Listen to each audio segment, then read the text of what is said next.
Jose Mourinho just produced another park the bus masterclass, which punished Leeds for the way they chose to play. The bus was strong, resolute, and parked in front of goal 24 hours. There's simply no way through for Marcelo Bielsa's army. The way Leeds generally play is very exciting to watch for a neutral. Just look how many players they commit forward. For a team which just recently got promoted, they're certainly very ballsy in making a statement like this to many of the big boys in the league this season. Klopp almost got embarrassed in the first game of the season and only won by a 1-goal margin. Pep was forced to eat his own medicine and very lucky to get a draw with Leeds. Arteta was definitely super lucky to come away with 1 point after 90 minutes of Leeds pummeling. But Jose Mourinho was different. We all know what he would likely do in this game, sitting deep, making it compact, and all that. And sometimes he's often criticized for being too one-dimensional and race-averse.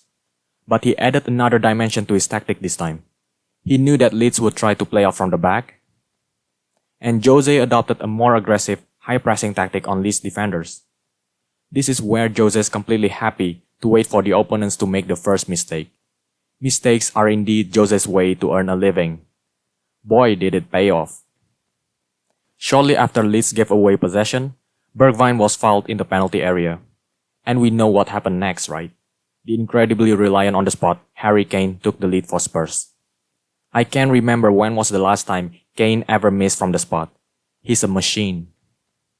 But Leeds never did learn their lessons. They kept playing out from the back and into the hands of Mourinho.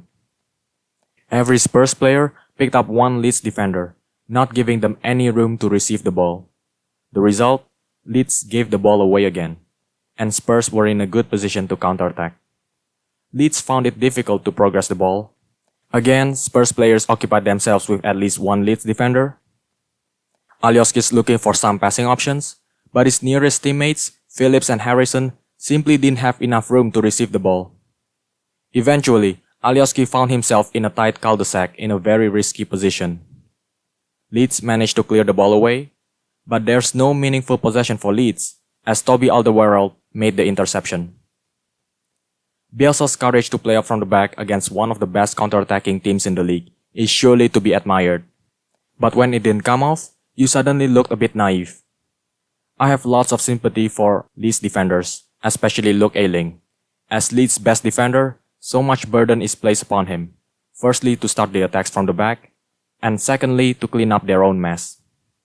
To make matters worse for Leeds, even when they managed to reach the final third, Spurs were quick to get back into defensive shape. And Leeds were faced once again with a big bus that never moved an inch. For Jose, this is just another day at the office. But Spurs isn't all about defending though. After a couple of defeats in recent matches, Jose knows he must get his team back in winning ways. With Leeds deploying a high line, as expected, Son moved a bit closer to the goal down the middle because that's where his pace could be unleashed most effectively. When Kane got the ball, it's an instinctive signal for Son to turn on his afterburners and make a run in between Leeds defenders. And the rest is history. This goal showed the flawless connection between the two forwards, with Kane as the creator and Son as the spearhead of the attack, which always happened to be the case whenever Spurs are playing a highline defense. The goal means a big deal for the South Korean as he reached the landmark of 100 goals for Spurs. Surely now he has cemented himself in the world-class bracket. After such a comfortable lead, Spurs didn't look back. Whatever Leeds threw at them, they're never in danger of conceding. Such was the defensive solidity by Spurs that the only notable chance for Leeds came from Patrick Bamford's header in the penalty area. Apart from that, everything's smooth sailing for Spurs. Thank you for watching. Don't forget to hit the like button, drop a comment down below, share, subscribe, all that good stuff. Catch you all soon.